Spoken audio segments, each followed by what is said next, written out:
आइए दोस्तों, आज एक बहुत ही इंटरेस्टिंग टॉपिक जो कि बहुत ही इम्पोर्टेंट होता है लेकिन बहुत कॉमन नहीं दिखाई देता, उसका टाइटल है यूरो बॉन्ड्स। उसके बारे में हम जानने की कोशिश करते हैं।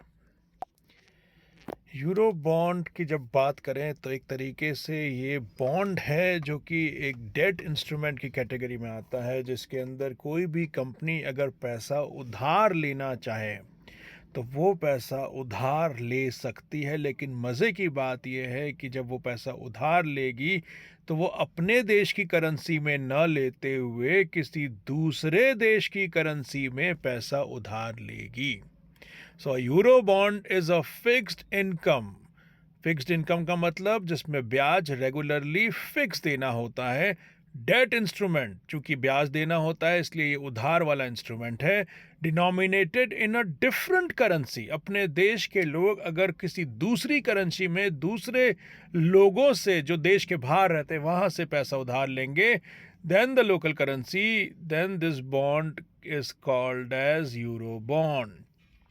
Eurobond allows corporations to raise fund by issuing bonds in a foreign currency. The bonds are also called as external bonds because they can be originated in a foreign currency. अगर इंडियन कंपनी को पैसे की ज़रूरत है लेकिन अपने काम के विस्तार करने के लिए अमेरिका में, तो वो रुपीस इकट्ठा करके अमेरिका में लेके जाएगा और रुपीस को अमेरिकन डॉलर में कन्वर्ट करेगा। उससे बेहतर यही होगा कि वो इंडियन कंपनी यूएसए में जाके वहीं के लोगों से पैसा उधार ले ले। If a euro bond is denominated in US dollars, then it can be called as euro dollar bond. If it is denominated in Chinese yuan, then it is called as euro yuan bond. तो आपको समझ में आ गया होगा कि जिस भी currency में हम लोग पैसा उधार लेते हैं, यूरो और बॉन्ड के बीच में वो करेंसी का नाम आ जाता है। इसका कोई भी यूरो से लेना देना नहीं है। ये कैसे काम करता है अगर इसके बारे में जाने, we talk about working of euro bonds, a company can choose any country to issue bonds depend on the economic and regulatory environment. मेरे पिछले वीडियो में अगर आपको याद हो तो मैंने बताया था कि किसी भी कंट्री को इवैल्यूएट कैसे करना है। अगर कोई कंट्री में हमारे देश की कंपनी जाके काम करना चाहती है तो वहाँ पे काम करने के लिए उसको उसी देश की करेंसी की ज़रूरत पड़ेगी। तो कोई भी कंपनी जो हमारे देश की है किसी दूसरे देश में जाके वहाँ पे पैसा उधार लेके अपने काम को बढ़ाना चाहती है तो वो यूरो बॉन्ड्स के थ्रू वहाँ के लोगों से पैसा उधार ले सकती है। लेकिन खास चीज जो इसके ऊपर असर डालेगी वो डालेगी उस देश का इंटरेस्ट रेट, उस देश का मार्केट साइज, उस देश की इकोनॉमिक साइकिल, कब बूम है कब रिसेशन है, ये सारी चीज़ों को हमको जानना ज़रूरी होता है। Euro bonds are highly liquid and can be converted into cash within 1 fiscal year। Euro bond की खासियत ये होती है कि आप कभी भी उसको वापस से कैश में बदल सकते हो सेकेंडरी मार्केट का यूज करके।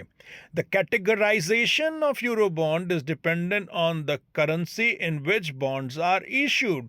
यूरो बॉन्ड कौन से देश में इशू है वहीं से पता लगता है कि ये यूरो डॉलर बॉन्ड है कि यूरो युआन बॉन्ड है। If a US company decides to release euro bonds in China in British pounds, then the bonds will be categorized as euro pound bonds. Euro bond issue करने के अगर हम तरीके की बात करें तो फाइनेंशियल इंस्टीट्यूशन जैसे कि investment banks issue euro bonds on behalf of borrower. Borrower मतलब बोरोइंग कंपनी खुद बॉन्ड इशू नहीं करते हुए किसी इन्वेस्टमेंट बैंक के थ्रू ही वो बॉन्ड इशू करवाती है। If a bank will be responsible for the underwriting process, it implies a guarantee to the borrower that the whole bond issue would be sold in the primary market during the initial debt offering process। इसका मतलब दोस्तों ये है कि अगर कोई भी company किसी इन्वेस्टमेंट बैंक के थ्रू पैसा रेस करवाती है तो इन्वेस्टमेंट बैंक ये गारंटी लेता है कि उसको जितना पैसा उधार लेना है वहाँ के लोगों से वो उसको उधार लेके दिलाएगी। Eurobond refers only to the fact that the bond was issued in a different country and currency. It does not need to be a country in Europe. It can be whatever country in the world. जैसा कि मैं आपको पहले भी बोल चुका हूं, euro bond का यूरोप से लेना देना नहीं है. यूरो का मतलब हमारे देश के बाहर का देश. For example, euro bonds can be issued in China and denominated in US dollars. Euro bonds are issued by many institutions such as corporations, governments, syndicates, etc. etc. कुछ एग्जाम्पल हम आपके लिए लेके आए हैं. The primary reason for issuing euro bond is a need for foreign currency capital. किसी भी company को अगर अपने देश के अलावा दूसरे देश की करेंसी की ज़रूरत होती है तो वो यूरो बॉन्ड का सहारा ले सकता है. Since the bonds are fixed income securities they usually offer a fixed interest rate to investor. Investor भी सुखी है कि उसको मालूम है उसको इतना ब्याज इतना पैसा मिलना है, और कंपनी को भी मालूम है कि उसकी लाइबिलिटी ये है, और उसको ये भी मालूम है कि जो पैसा उसको आया है वो फॉरेन करेंसी में आया है. Imagine as an example a US company aims to permit into a new market and plans to erect a large factory say in China. एक यूएस कंपनी को अगर चाइना में जाके अपनी फैक्ट्री रेज करनी है या फैक्ट्री खोलनी है तो वो क्या करेगा, उसको large amount of Chinese yuan की ज़रूरत पड़ेगी. इसीलिए वो चाइनीज़ मार्केट में जाएगा, वहाँ पे चाइना के लोगों से पैसा उधार लेगा, वो भी युआन के अंदर, और उसको हम बोलेंगे euro bonds which are being issued in terms of yuan. Investors who hold yuan in their accounts will invest in bonds which will provide funds to a new facility in China.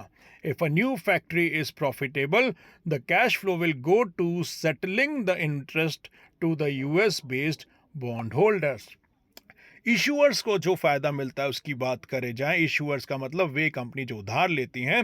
सबसे मज़े की बात यह है कि उनको flexibility मिल जाती है कि किस देश में जाके वो पैसा उधार लेना चाहते हैं. इस बॉन्ड की तरह आज मेरे को चाइना में जाना है तो चाइनीज़ करेंसी में मैं उधार ले लूँगा, अगर मेरे को बॉन्ड्स चाहिए तो मैं यूरोप में जाके पैसा उधार ले लूँगा. इसी तरीके से मैं अपनी फ्लेक्सिबिलिटी को देख पाता हूँ. A country choice with lower interest rate, जिस देश में पैसा आसानी से कम ब्याज दरों पर मिलता है मैं वहाँ जाके पैसा उधार ले सकता हूँ. किसी भी तरीके से मुझे करेंसी रिस्क नहीं होगी, क्योंकि जिस देश में मैं काम करना चाहता हूँ मैं उसी देश की करेंसी को इन्वॉल्व कर रहा हूँ. All my assets and my liabilities would be in the same currency. Access to huge range of bond maturity periods that can be chosen by the issuer. कितने समय के लिए उसको पैसा उधार चाहिए, उसमें कोई भी रेस्ट्रिक्शन यूरो बॉन्ड्स में नहीं होता है. और उसके बाद international bonds trade despite being issued in certain currency that broadens potential investors base. Euro bonds किसी भी देश में कहीं पे भी बेचे और खरीदे जा सकते हैं. अगर हम आम आदमी जो उसके अंदर पैसा लगाना चाहें उनकी बात करें तो सबसे मज़े की बात यह है कि the benefit to local investors in purchasing euro bond is that it provides exposure to foreign investment staying in the home country. मैं अपने देश में रह के ही किसी फॉरेन कंट्री पे विश्वास करते हुए वहाँ पे पैसा लगा सकता हूँ जो मुझे अच्छा प्रॉफिट कमा के दे सकती है. It also gives a sense of diversification, spreading out the risk. मैं जब किसी और देश की करेंसी में पैसा लगाता हूँ या किसी और देश की कंपनी में पैसा लगाता हूँ तो मुझे डाइवर्सिफिकेशन भी मिलता है.